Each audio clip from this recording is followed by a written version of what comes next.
Estamos en el último encuentro sincrónico del taller de investigación 6. Hemos transcurrido varios encuentros con la intención, charlábamos recién con la profesora Raquel, de ir incorporando en sus trabajos elementos que se suponen que este taller debe ver, y algunos elementos que son transversales, ¿no? Que son transversales, nos referimos a cuestiones que se supone que en tanto proyectos de tesina ustedes deben ir eh, encaminando y avanzando en sus proyectos de investigación. Entonces, hoy como encuentro, como último encuentro, vamos a ver particularmente el tema de hipótesis, que lo vimos en el encuentro asincrónico previo, y vamos a ver también algunas cuestiones relativas hacia el final a tanto las últimas evaluaciones que quedan, y vamos a comentar eso. Entonces, bueno, comenzamos, Raquel, si te parece.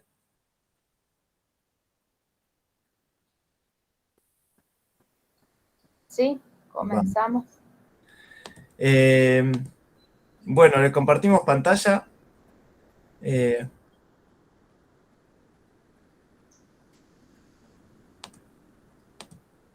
entonces,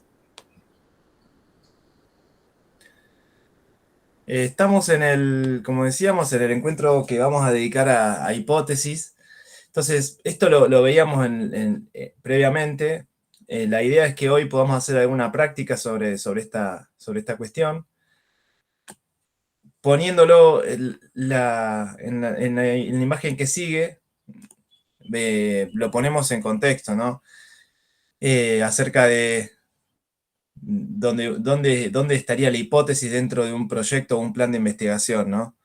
Entonces,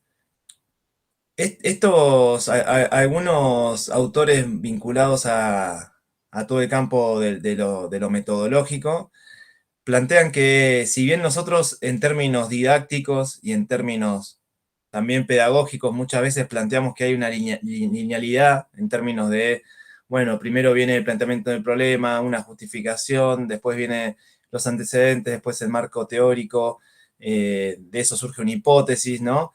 Este camino es un camino sinuoso, ¿no? Donde hay idas y vueltas, donde uno va incorporando. Imagínense, seguramente a ustedes les pasa en sus proyectos de investigación, en sus proyectos de tesina. Seguramente les pasa esto de justamente que están avanzando con su marco teórico y les aparecen nuevos trabajos que no habían leído. De hecho, están justamente en ese proceso.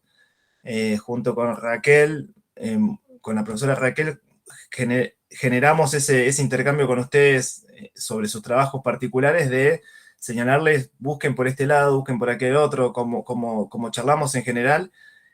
Como nadie va a ser más conocedor de sus temas que ustedes, porque de alguna manera ustedes eligen la especificidad de su tema, ¿no? Nosotros en este taller y en los talleres, la idea es justamente acompañar ese proceso, que sea un proceso que, si bien depende de su trabajo individual, también tenga algunas cuestiones. Entonces, lo charlábamos tanto para la pregunta problema como para el objetivo dentro del planteamiento del problema. Es que no es posible tener la claridad sobre pregunta y sobre el objetivo si ustedes no avanzan previamente sobre lo que sería la primera columna, ¿no? Los antecedentes, y después en el marco teórico. ¿Por qué no es posible? Porque claramente las problemáticas de índole social, como charlamos desde el primer encuentro de este curso, tienen claramente, en el caso de las investigaciones en ciencias sociales, tienen una teoría por detrás, y una teoría de índole social, porque uno podría pensar en las múltiples teorías de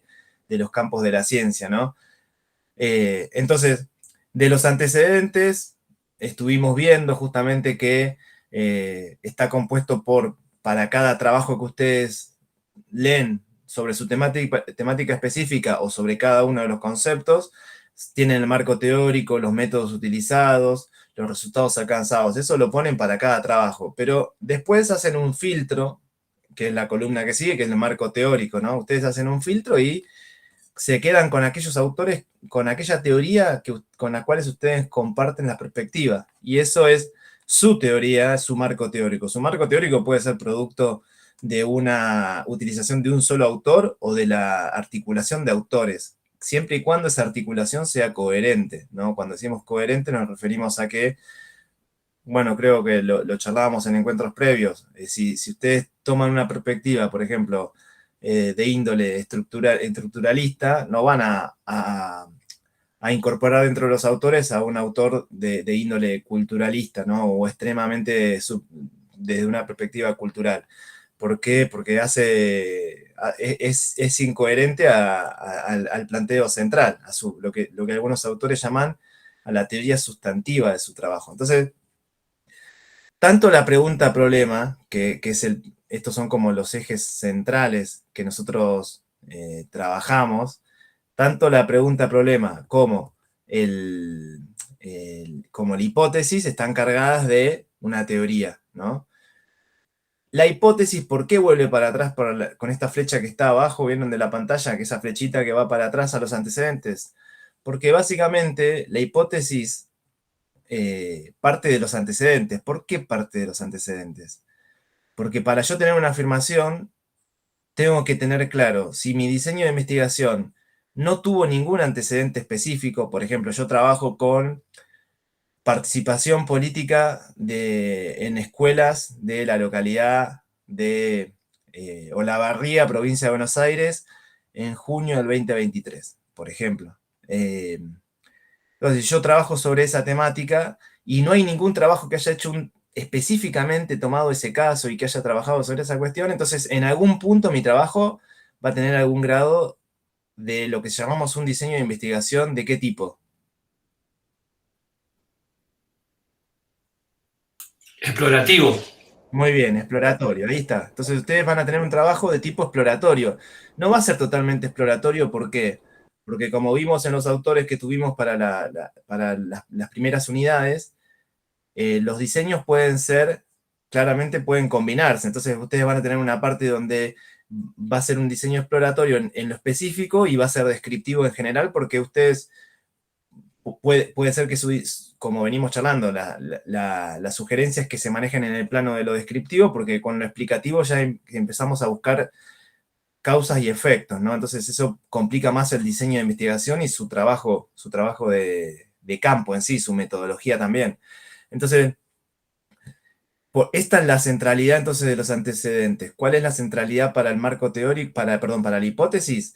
Es que la primera cuestión es que ustedes tienen que saber si su hipótesis es una hipótesis totalmente específica donde ustedes afirman algo y ese algo no ha sido firmado previamente, no ha sido sostenido previamente. Volvamos sobre lo que define Klimovsky, que ahora lo vamos a ver, pero una hipótesis es justamente una afirmación que yo hago sobre la realidad. Entonces, ¿por qué lo repito como una especie de mantra, ¿no? Para que nos quede, nos quede en la conciencia, en el subconsciente si podemos, es que la hipótesis entonces tiene un vínculo con el antecedente en tanto que no, una de las características del conocimiento científico es que el conocimiento científico dialoga con los conocimientos previos porque busca aportar a una línea de conocimiento o refutarla, ¿no? Entonces, pero esa es una hipótesis, entonces por eso tenemos ese vínculo.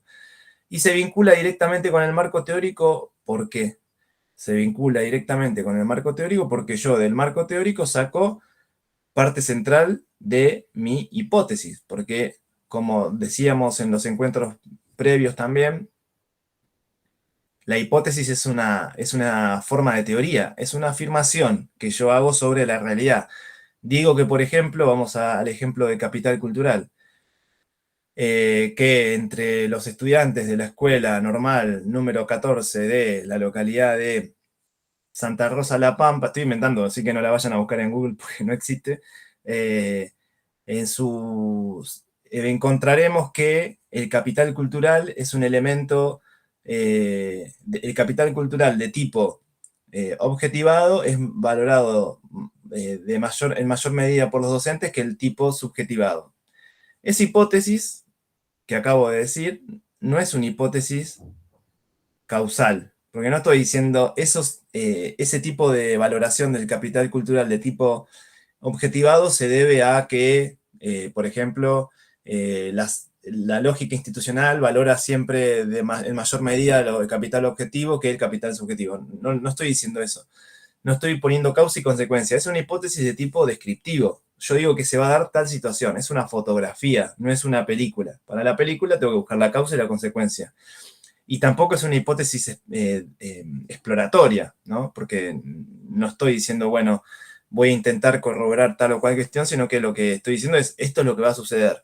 Entonces, de mi marco teórico, si yo los autores que usé en mi marco teórico sostienen justamente esto, sostienen que el capital cultural tiene dos tipos de dimensiones, una dimensión de capital cultural objetivo, otra dimensión de capital cultural subjetivo, y por lo tanto se tiende en las lógicas educativas, tiende a pesar más el capital cultural de tipo objetivado, o sea, todo eso que les vuelvo, hacemos una aclaración. Acuérdense que estos son ejemplos y que no implican el manejo de esa teoría, sino que implican un uso metodológico que estamos haciendo en este curso. Eh, Digo, para que no se queden con la teoría o con lo que estoy diciendo, sino más bien con el uso metodológico, ¿no? Entonces, ahí tenemos un ejemplo de cómo la teoría se plasma en una hipótesis. Klimovsky, justamente en el trabajo que tenemos para tratar el tema de la hipótesis inicial, dice justamente esto: la hipótesis es un enunciado afirmado o formulado por alguien o algunos en ciertas circunstancias, ¿no? Entonces, la hipótesis es una afirmación que hago o que hace una persona o una institución sobre qué es lo que sucede en la realidad. Entonces, eh, podríamos pensar, o sea, otra forma de pensarlo, como les decía previamente, es que pensemos a la hipótesis como justamente una teoría. ¿Y qué es una teoría? Es la forma es una afirmación que hago sobre la realidad. Lo que pasa es que hay teorías de distintos tipos, y eso lo venimos viendo también. Hay teorías que conforman otras teorías, que se llaman teorías sustantivas, y hay teorías que justamente son como, que están dentro de un árbol mucho mayor, ¿no? Entonces, lo que llamamos en sociología teorías generales, ¿no? Las teorías generales generan otras teorías específicas, ¿no? Si yo me ubico dentro de la lógica de capital de Bourdieu, se me ramifican un montón. Por ejemplo, el texto que vimos en el curso de la autora Cano sobre las sentencias en el ámbito jurídico y la violencia de género, ¿no? Esa tesis doctoral tiene una teoría sustantiva, ¿no? Que es la teoría del capital de Bourdieu, ¿no? Y Bourdieu, a su vez, uno podría ubicarlo dentro de otras teorías, de otro cuerpo de teorías. Entonces, ¿cuál es, cómo podemos pensar los momentos de esta hipótesis o esta afirmación que hacemos? Bueno, hay un primer momento que es el estado del problema, ¿no? O sea, yo planteo un enunciado como el ejemplo que les daba recién sobre capital cultural. El paso siguiente es ver si se verifica o se rechaza en lo empírico. Por eso voy a hacer un salto del ítem al punto 4 en verde, que es justamente Klimovsky dice, más que hablar de una lógica hipotética deductiva a secas, dice, lo hipotético tiene que ver justamente con esto, da una afirmación y se deducen un montón de afirmaciones posteriores, que eso es lo deductivo. Dice, se tendría que llamar hipotético deductivo observable. ¿Por qué? Porque tengo que ir a verificar que esa observación, perdón, ese enunciado se verifique en lo empírico, en la realidad. Entonces, esa es la característica, ¿no? La, la dinámica de una hipótesis, como plantea Klimovsky, basándose en Popper, y podríamos pensar también en Kuhn cuando habla también de los paradigmas, es que la hipótesis tiene una vida limitada y forzosamente va a tener en algún momento un fin, ¿Por qué? Porque constantemente la dinámica de conocimiento científico es una acumulación de conocimiento hasta que hay alguna afirmación que rechaza la afirmación original, ¿no? Entonces, esos son lo que plantea justamente Kuhn cuando habla de los paradigmas, ¿no? Hay un momento en el cual el paradigma entra en crisis y hay una revolución de paradigmas y aparecen nuevos paradigmas. Lo podemos pensar tanto en las ciencias sociales como podemos pensarlo también en los otros campos de la ciencia, ¿no? Entonces, esta hipótesis que es una afirmación, un enunciado, ¿no? Y que podríamos pensar que la hipótesis es una respuesta a la pregunta problema, o sea, la manera de pensarlo también es como una respuesta a la pregunta problema, o sea, si mi pregunta problema es ¿cuál es la gravitación en los resultados académicos de los estudiantes de la escuela tan de La Pampa entre el capital, cuál es la mayor gravitación entre capital cultural de tipo objetivado y cultural de tipo subjetivado entre los estudiantes? Entonces, mi afirmación es eh, la gravitación del capital cultural de tipo objetivado va a ser mayor al momento de evaluar los resultados, que es la hipótesis que tenemos, por ejemplo, otro ejemplo, pero una hipótesis acá abajo, ¿no? Es una afirmación, que es la respuesta a esa pregunta problema. Entonces, ¿qué compone una hipótesis? O pensándolo casi como una clase bien esquemática de escritura, ¿no? Entonces, ¿cuáles son los elementos como para que ustedes también les ayude o lo puedan pensar para sus problemas, sus temas? Un concepto con dimensiones, ¿no? Por ejemplo, no sé, en algún caso será, cada uno tiene su concepto, pero tenemos el ejemplo de capital cultural y sus dos dimensiones que son objetivada y subjetivada. Les vuelvo a decir, esto es un ejemplo, pero podríamos pensar el concepto de violencia de género y sus tipos de violencia, como las dimensiones. Entonces, eso es el concepto, lo que busco en términos cuantitativos medir, en términos cualitativos busco analizar o interpretar, ¿no? Entonces, ese es el centro de lo que busco ir a comprobar en la realidad, ¿no? Lo que busco verificar es esa dimensión, perdón, ese concepto, ¿no? Eso es eh, lo que busco rechazar o afirmar en mi búsqueda sobre lo empírico. Una unidad de análisis que es el quiénes, ¿no? Es el quiénes. Por ejemplo, serán estudiantes, pueden ser pobladores de de pequeñas poblaciones rurales, pueden ser grupos de skinhead, puede ser tantas unidades de análisis como problemas uno puede imaginarse, y son infinitos, ¿no? Tiempo y lugar sería la otra cuestión.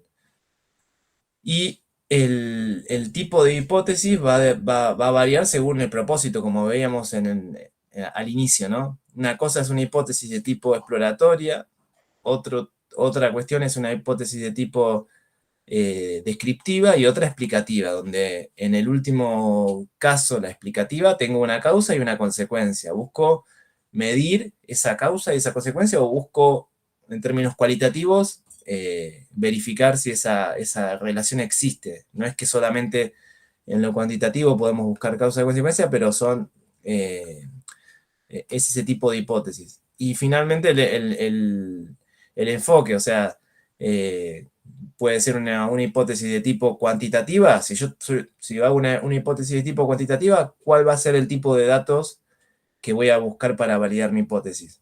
Si el enfoque es cuantitativo. Y más estadísticos o numéricos. Claro, numéricos. Esos son los datos que voy a buscar. Entonces, en cambio, si es cualitativa, lo que busco es captar en todo caso esta cuestión, los sentidos que le dan las personas, en todo caso las interpretaciones que hago sobre las representaciones sociales que tienen determinado grupo, ¿no? Estamos en otro tipo de validación de mi conocimiento, porque depende del enfoque. Entonces,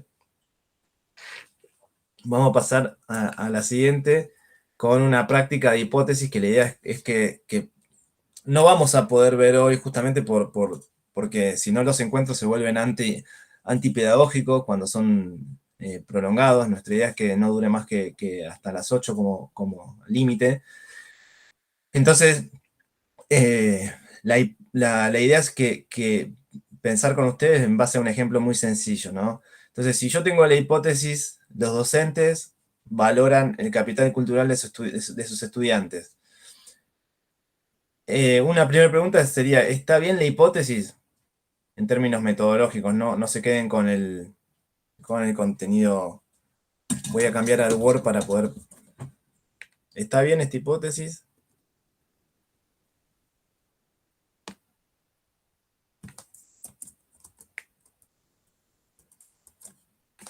Le faltarían algunas cosas, me parece, con respecto a lo que vimos, ¿no? Entonces diríamos, no está bien. La primera respuesta es, no está bien. Porque le falta el lugar, el tiempo, lo que, según la anterior placa. Bien, falta lugar y tiempo. ¿Qué más falta? Y las dimensiones. Muy bien, entonces faltan las dimensiones. Que sería capital objetivado y subjetivado según lo que estamos hablando. Claro, como ejemplo, esto de las dimensiones y de lo conceptual, hago una aclaración para que tampoco piensen, bueno, yo no lo encuentro tan, por ejemplo, un problema que pueden llegar a tener al momento de pensarlo en sus temas. Bueno, yo no encuentro tan claramente cómo estoy armando el marco teórico, no encuentro claramente las dimensiones. Bueno, es importante que ustedes hagan el trabajo de pensar eso porque como hicimos en ejemplos previos de operacionalización, ustedes tienen que ir viendo ese camino de que ese concepto, cómo lo van haciendo algo medible, o cómo lo van haciendo algo perceptible, cómo lo van haciendo algo a lo cual pueden llegar. Pero lo que digo es, no todos los autores tienen estas dimensiones construidas para su caso. Entonces, ustedes, según el cruce que hagan de teorías, diríamos, construyen su propio, cada marco teórico es un marco teórico bien particular, porque por ejemplo, ustedes le agregan una localización específica, le agregan elementos que no estaban antes, ¿no? Hay veces que el marco teórico encaja, o sea, ustedes agarran de determinado autor un marco teórico porque hicieron todos los antecedentes, ¿no? Acuérdense que está todo ese camino, leyeron todos los trabajos que hablan de capital cultural y estudiantes y educación, etcétera, etcétera, y dicen, bueno, yo me voy a quedar con con esta definición, ¿no? Pero a lo que voy, como no siempre las dimensiones están dadas por esos autores y muchas veces las construyen ustedes, ¿por qué? No las construyen ustedes eh, de modo arbitrario, sino que la construyen justamente pensando en su problema específico, ¿sí? Entonces, bueno, dijimos, falta lugar y tiempo, dimensiones. Profe, Sí. el término valorar, ¿habría que después operacionalizarlo o ya habría que especificarlo mejor ahí en la definición misma de la hipótesis? Porque, por ejemplo, yo me imagino si se refiere a las calificaciones que dan o no sé qué tipo a qué se refiere con valorar. Sí, es una buena, está bueno eso, pensarlo. Tiene que ser lo más, diríamos que sería como algo para modificar, sería la precisión en término valoración. Eso debería, o sea, claramente si es un enfoque cuantitativo, eh, por ejemplo, ahí tendría que agregar algo a eso. Por ejemplo, eh, el mayor porcentaje de docentes valoran, eh, tienen valoraciones de tipo positivo acerca de... Entonces ya estoy yendo a una cuestión cuantitativa. Busco medir si es efectivamente que va a suceder así, ¿sí? Entonces, eso eh, tendría que estar y de hecho, conceptualmente, fíjense, no es lo mismo, eso es parte también de la definición conceptual, del marco teórico. Por ejemplo, no es lo mismo hablar de percepciones que valoraciones, no es lo mismo hablar de representaciones sociales que de imaginarios, ¿no? Entonces, cada uno de esos términos que yo elijo, este es un ejemplo, pero me parece muy bien la- la, el aporte que haces, porque justamente cada uno de los términos con este ejercicio que venimos haciendo con sus proyectos, ¿no? Cada uno de los términos tiene que buscar la mayor precisión, porque no estamos construyendo cualquier conocimiento. Estamos construyendo un conocimiento dentro de las lógicas del conocimiento científico, y eso implica que no utilizo, por ejemplo, lenguaje poco claro. Mis conceptos y todo lo que integra, mismo hasta tendríamos que pensar si el término es docentes o es profesores, ¿vieron? Todas esas cuestiones no son menores y tendrían que estar dentro de una definición teórica. ¿Me explico? Entonces, es como me parece interesante que lo pensemos, que pensemos no solamente para la hipótesis, sino para todas las partes centrales de nuestro trabajo. Sería la pregunta, problema, el objetivo, todo lo que estuvimos viendo durante el curso, que esa precisión al momento de qué palabras uso tiene que estar, ¿no? Tiene que estar, porque si no, no sé bien. De hecho, no sé, pensemos en todas las temáticas de género modificaron mucho acerca de qué conceptos utilizar. Mismo si trabajo sobre cuestiones de pueblos originarios, también es qué concepto utilizar. No sé, yo cuando estuve haciendo una visita a otro país, México, para nosotros el término indígena por ahí tiene una carga determinada, cultural y demás, y en México la usan, y hay una presencia grande de pueblos originarios, la usan sin ningún tipo de carga de ese tipo, porque tiene que ver con el ámbito cultural, porque tiene que ver con la historia del país, porque tiene que ver con un montón de cuestiones. Pero bueno, ¿alguna otra cuestión que les parezca? Dijimos lugar y tiempo, dimensiones, precisión en términos, por ejemplo, en valoración.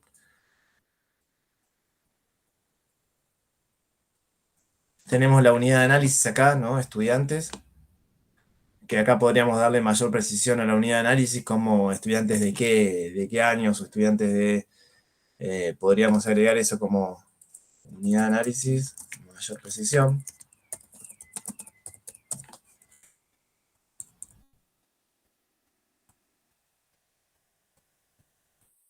Sería unidad de análisis, entonces la variable es capital cultural, pero habría que agregar las dimensiones. Y docentes también sería parte de la... En realidad acá tenemos... Justamente eso te iba a preguntar, perdón. Sí. ¿Cómo me di cuenta que la unidad de análisis son los estudiantes y no los docentes que valoran el capital? ¿Hay algún truco? Porque yo no sabía cuál era la unidad de análisis, o los dos, ¿no? No, es que acá está bien. En realidad la unidad de análisis son los docentes, no son los estudiantes. Tenía Porque esa duda, justo tenía es esa la duda. es la valoración de los docentes sobre los estudiantes. Los estudiantes son parte, vendría a ser Como el objeto, ¿no? del objeto, claro. Ah, perfecto. Entonces Me los quedó docentes. Claro. Al leerlo me quedé pensando, digo, claro, son los docentes. Me quedó clarísimo entonces. Tenía esa duda, porque la verdad yo no sabía cuál de los dos era, pero... Pero este ejercicio, de hecho, en los textos metodológicos lo plantean, la unidad de análisis en muchas investigaciones avanzadas ya no está claro y sucede que muchas veces los resultados de lo que obtienen de esas investigaciones hablan de otras cuestiones y no de la unidad de análisis, porque hay que hacer un ejercicio que parece algo muy elemental, pero no lo es, porque al momento de uno plantear el tema, no termina de tener claro cuál es la unidad de análisis, porque confunde su concepto con su unidad de análisis, confunde... bueno, y de hecho hay algunos casos en los cuales hay lo que se llama, pero no nos vamos a meter con eso para no irnos, pero unidad de recolección, que qué son. Por ejemplo, la familia, si yo hablo de familia, es ya casi un procedimiento más metodológico medio que lo tiene que hacer antes de salir a campo y tiene que ser parte del planteo metodológico. La unidad de recolección son aquellas unidades de análisis que no son inmediatamente accesibles. Por ejemplo, si yo hablo de las familias, la familia no puedo ir a preguntar a la familia como entidad porque es una entidad abstracta. Entonces lo que tengo que hacer es definir cuál va a ser mi unidad de recolección. O sea, ¿a quién le voy a preguntar? Eso es bueno, voy a decir, voy a entrevistar al padre, a la madre y a todos aquellos que habiten dentro de eso. Bueno, bien, fíjense cómo la definición teórica me influye claramente en lo metodológico, ¿no? Cómo no es algo separado, sino que está de la mano. Entonces, eso se llama unidad de recolección. En términos más cuanti, pero uno lo podría pensar en términos cualitativos como que tiene que estar claro eso, porque si ustedes hablan, por ejemplo, de comunidad educativa, tengo que definir a quién voy a incluir dentro de eso cuando vaya a hacer las entrevistas, por ejemplo, ¿no? Es algo teórico, pero claramente con una interfaz, un vínculo con lo metodológico. Esperen que hay una pregunta, parece. El sujeto que realiza la entrevista o investigación sería... No, la unidad de análisis, ahora respondo a la pregunta de Romina. La unidad de análisis es el quién vendría a ser a quién, el objeto de mi investigación, o en términos, por ejemplo, si yo vamos a pensar, esperen que voy a volver a la práctica. En este caso es los docentes, o sea, los docentes son, yo lo que quiero ver es qué pasa con los docentes en términos de cómo valoran de sus estudiantes el capital cultural, ¿no? Yo podría pensar otro tipo de hipótesis como para tratar de ver entre los jóvenes de Peña en diciembre de 2022, primará el gusto musical de tipo latino frente al... No sé, fíjense cómo esto al rock. Primero, es una hipótesis horrible, pero lo que digo, y no tiene un marco teórico por detrás, ¿no? Ese podría ser como una cuestión. Pero ¿cuál es la unidad de análisis acá?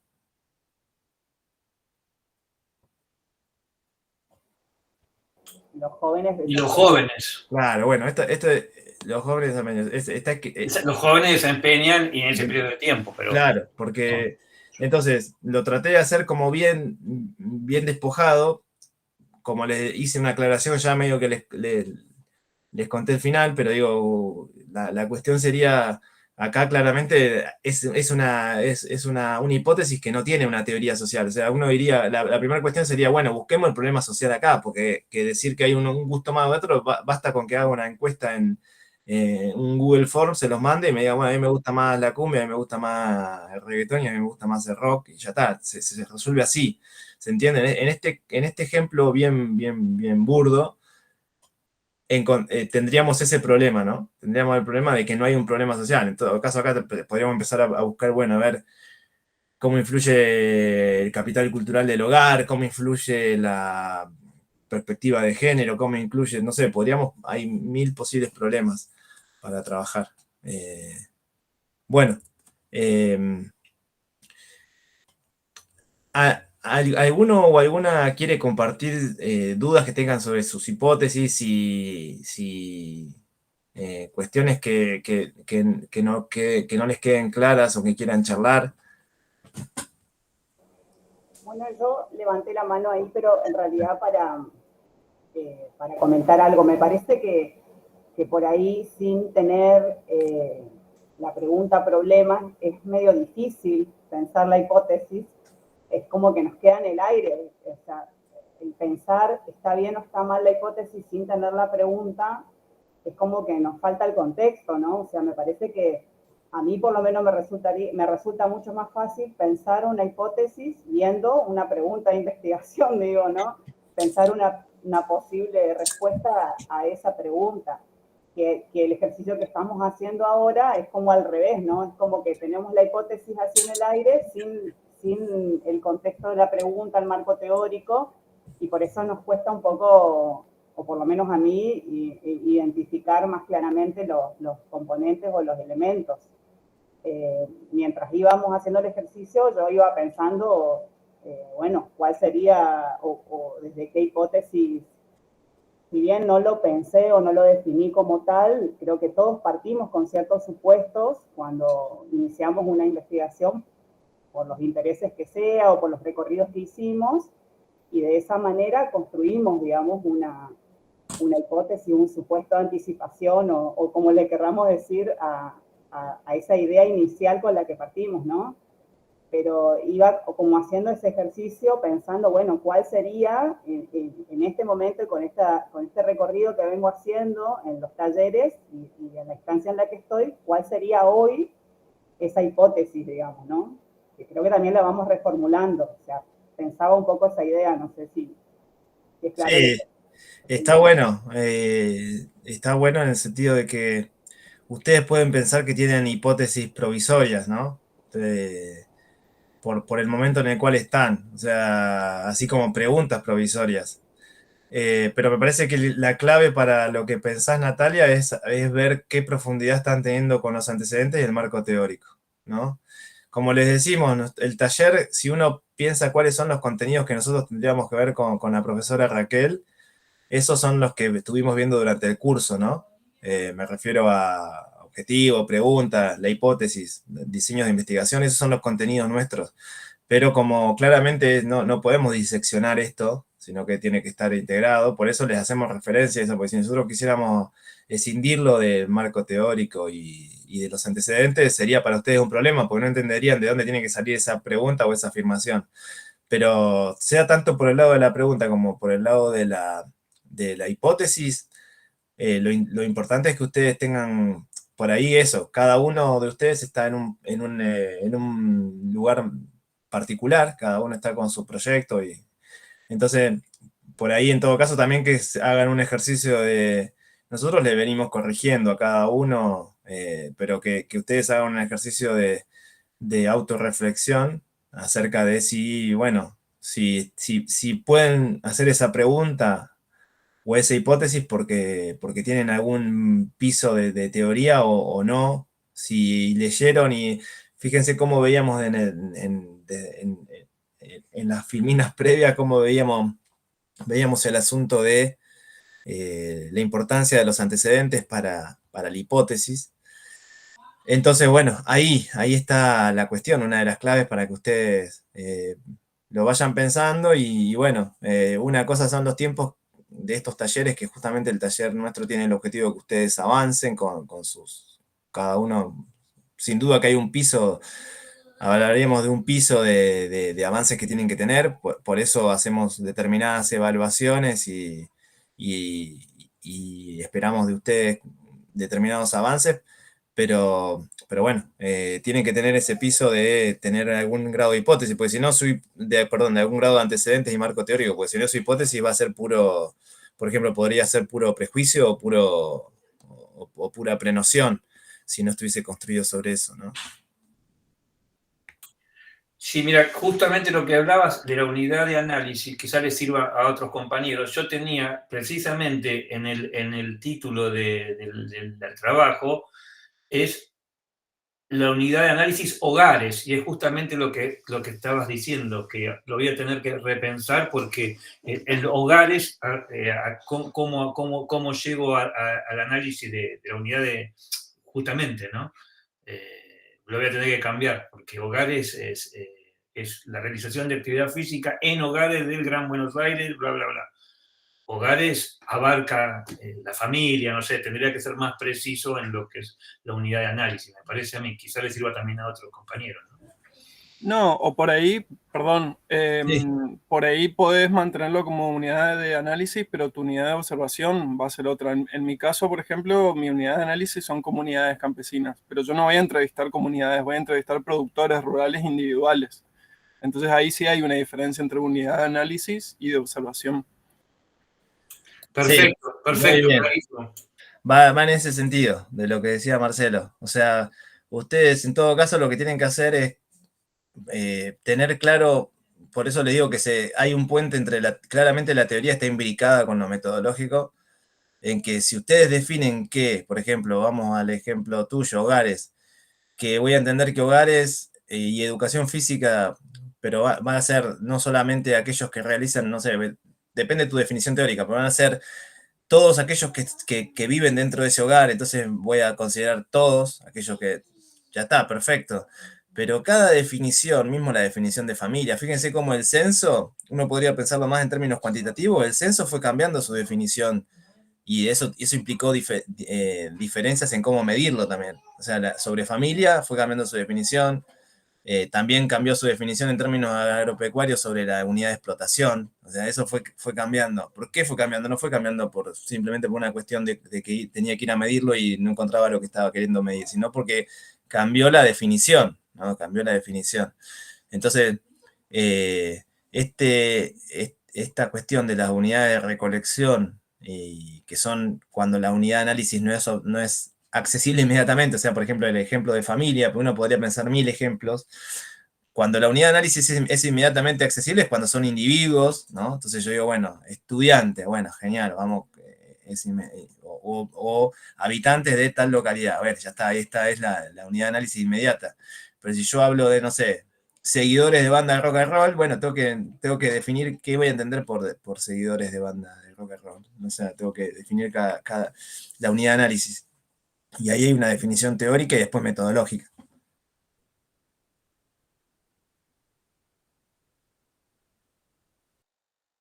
Sí, a mí me quedó claro esto. Perfecto. Vamos. Buenas tardes. Creo, Martín, que ya estamos nos quedan 10 minutos para las 20. Sí, avancemos, Raquel. Sí, si te parece. No sé si alguien tiene alguna otra pregunta para avanzar en lo que va a ser el parcial número 2. Así que está por cronograma esta semana, estipulado para la fecha que fijamos el viernes 3.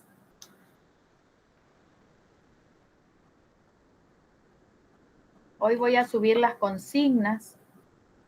Va a seguir la misma manera, metodología del parcial anterior, una parte donde van a tener que responder un cuestionario y en el otro subir el trabajo solicitado, y el trabajo va a consistir en estas tareas que ustedes ya están realizando a partir de las sugerencias que fueron dadas por nosotros en las distintas evaluaciones que se fueron haciendo. ¿Será que puedo compartir o no puedo compartir pantalla? Bueno, le leo las consignas del trabajo. En base a los avances hechos en la materia, desarrollar las partes del planteamiento del problema del proyecto de investigación individual. El punto 1, la justificación, el 2, la pregunta problema, y el 3, el objetivo general. Y se tendrá en cuenta que se haya modificado que hayan realizado las modificaciones sugeridas que se fueron haciendo durante ya el cursado. Un mínimo de 5 páginas y un máximo de 7. Cuando hacen, no es preciso que referencie la bibliografía de la materia en este punto. O sea, la respuesta debe ser, en este trabajo, lo que deben subir es el trabajo que ustedes están desarrollando de su proyecto de investigación. No justificar, ¿verdad?, con las bibliografías que están leyendo hasta ahora. Y bueno, y eso sería, es posible pasar... ¿Es posible, dice una pregunta, profesor, pasar el parcial para la próxima semana? No sé, eso, Raquel, por ahí vos tenés más claro el tiempo. Quizás puede ser, o sea, para el lunes, para que puedan el lunes. Entonces nosotros tenemos la semana para corregir, porque después tenemos, recuerden que tenemos el recuperatorio y estaríamos terminando para la semana 15, ¿sí? Están muy ajustados, sí, están muy ajustados con los tiempos. El lunes está rural y urbana, dice. Y bueno, entonces el martes como última fecha, ustedes este trabajo, o sea, lo que más tendrían que hacer, no sé cómo fueron realizando, si fueron realizando la lectura de los módulos, ¿sí? Módulos 7, 8, 9, 10, 11, 12 y ya incluiría el 13 ya.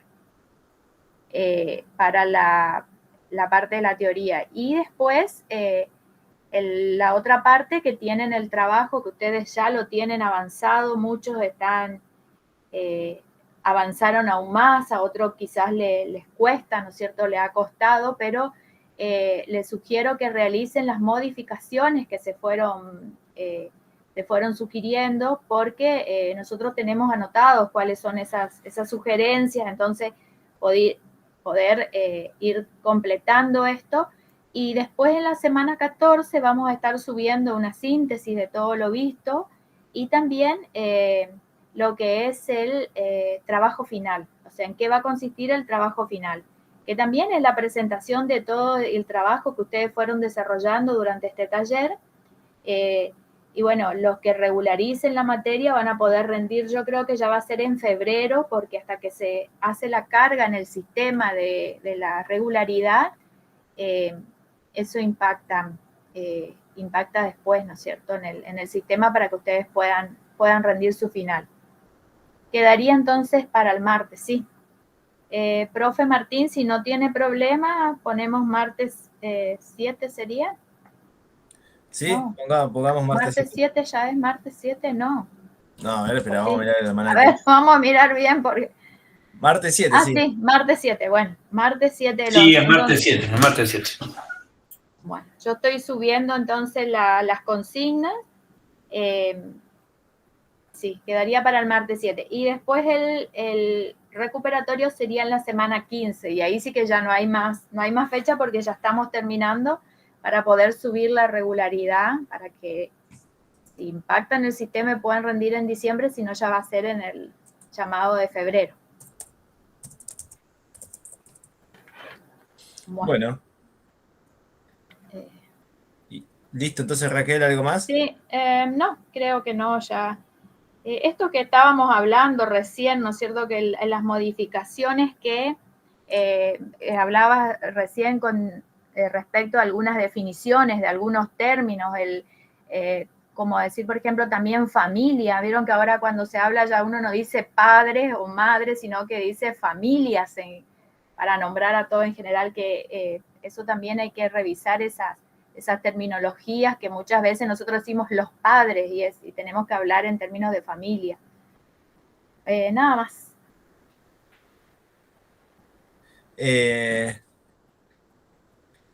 Héctor Ponce levantó la mano. Héctor, ¿qué querías comentar, preguntar? ¿Qué tal, profesor? Buenas tardes. Era solamente justamente para comentar lo que ya mis compañeros dijeron, que teníamos programados parciales para las fechas que estaban asignadas para el taller.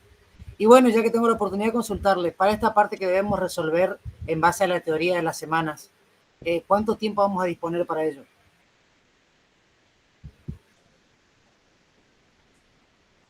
Siempre el parcial anterior dimos 30 minutos y a algunos les sobró, o sea, por lo que yo veo en la utilización del tiempo, estaríamos en eso, en 30 minutos. El trabajo ustedes tienen que tener ya preparado, ténganlo en la carpeta de su computadora, ¿no es cierto?, donde ustedes van a subir, y después los otros son algunas preguntas así generales, ¿no es cierto?, tipo múltiple choice, verdadero o falso, sí, no. Emparejamiento y demás. Perfecto. Sí, emparejamiento, más o menos 30 minutos, sí. Muy bien, muchas gracias, profesora. No. Bueno, ¿estamos, Raquel? Sí, estamos. Por ahí, no sé, queríamos comentarles si querés agregar algo de esto que ha sido un gusto tener esta cursada con ustedes y esperemos que lo mismo haya sido para ustedes. La verdad que bueno, los talleres tienen esta característica más práctica y de ida y vuelta. Puede haber quedado alguna cuestión y los invitamos a que nos puedan escribir si hay alguna cuestión que les haya parecido que les gustaría que haya sido de otra manera. O sea, la idea nuestra es justamente que somos falibles en tanto docentes, así que si tienen algo que quieran compartirnos por mail, tienen el mail nuestro y el espacio del campus para mandarnos. No sé, Raquel, si querés comentar algo más de esto, pero yo creo que, bueno, particularmente agradecerles por esta cursada y que terminen lo mejor que lo mejor para ustedes en el fin de las materias y bueno, esto, invitarles también si tienen algún aporte que quieran hacer sobre lo que vimos o sobre la dinámica, invitados porque bueno, así es, estamos aprendiendo mutuamente. Sí, bueno, yo también eso agradecer, ¿no es cierto?, la participación, la predisposición de los estudiantes, del profesor Martín. También nosotros reformulamos, o sea, todas las clases, grabamos nuevamente, elaboramos el material. El profesor se ocupó, él es doctor, entonces en sociología, y yo creo que el aporte que él ha hecho ha sido, o sea, positivo para su formación, ¿no es cierto? Veo los avances que ustedes han tenido en sus proyectos de investigación.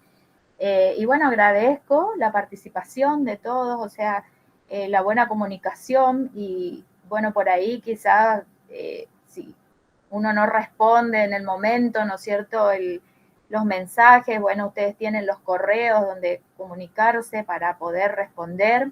Y bueno, les agradezco también haberlos conocido, seguramente en algún congreso, en algún lugar nos estaremos cruzando nuevamente. Y con el profesor también. Gracias, Martín, por la apertura, o sea, por la cordialidad siempre y a todos los estudiantes también. Muchas gracias. Un gustazo. Bueno, muchas gracias a ustedes. Espero estar en contacto. Nos vemos y lo mejor para ustedes. Nos vemos. Un gustazo. Chao, chao. Buenas noches Chao. para todos, todas. Chao, gracias. Chao, profe. Chao, chao.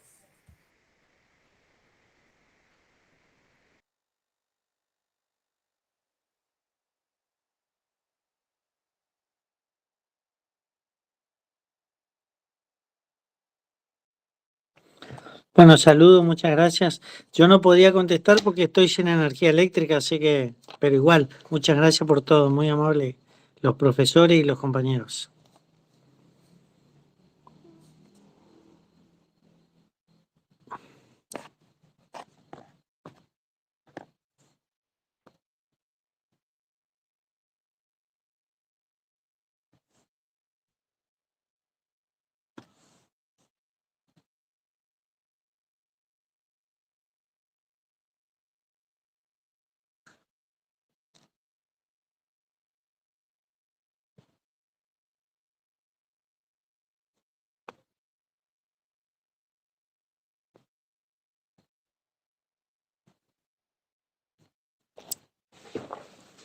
Bueno, espera un ratito, que me voy para la oficina.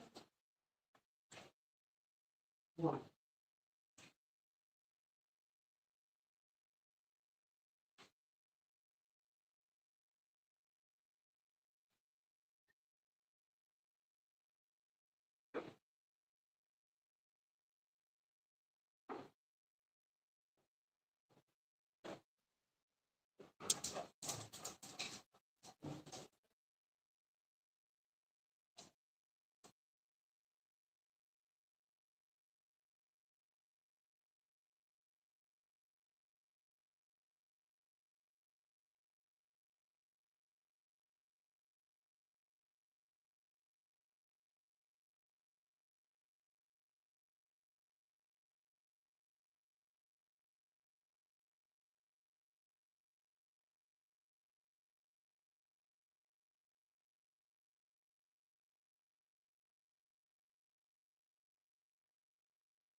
Y voy a esperar un 20 minutos,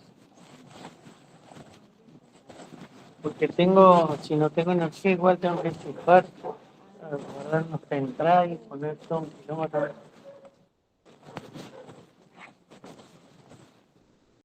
Eso no sé qué tiene.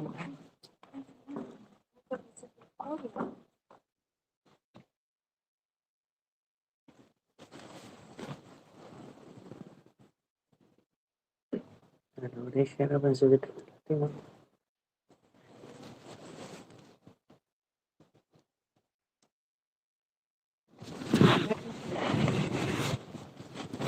Y sí, primero tengo que llegar,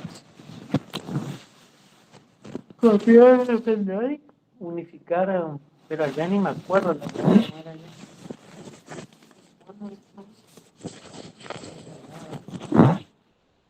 Bueno, creo que entraba directo. ¿Eh? No, la de internet no sé.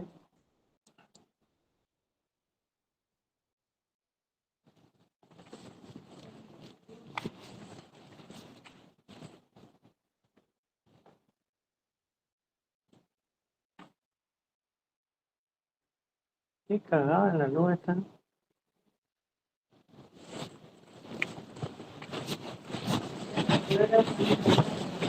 Hasta las 12, sí.